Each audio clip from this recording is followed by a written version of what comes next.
अस्सलामुअलैकुम। आप देख रहे हैं के न्यूज चैनल। खबर शामिल करते हैं शेखुपुरा से, जहां चंद मुफाद परस्त लोगों ने औरतों की इज्जतों को खतरे में डाल दिया। मजीद जानते हैं वहां पर मौजूद हमारे ब्यूरो चीफ ताहिर खान से। जी ताहिर, बताइएगा।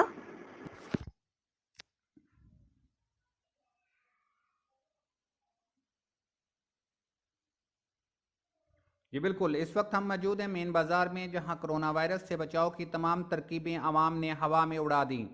स्कूल, कॉलेज और खेलों के मैदान वीरान पड़े हैं, हत्ता के तफरीगाहों में भी उल्लू बोल रहे हैं, जबकि चंद बेहिस लोगों ने अपनी और आवाम की ना सिर्फ जिंदगियां दाव पर लगा रखी हैं, बल्कि खवातीन की इज्जतों को भी खतरात में डाल रखा है।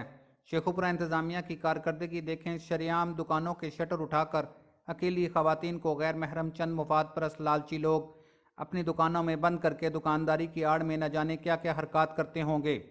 अवामी हलकों का कहना है कि इस तर्ज तिजारत की वजह से न सिर्फ कोरोना जैसे मूजी वायरस के बेकाबू होने का ख़तरा है, बल्कि इस तरह कई लोग मकरूह हरकत के मुर्तकिब भी होते हैं।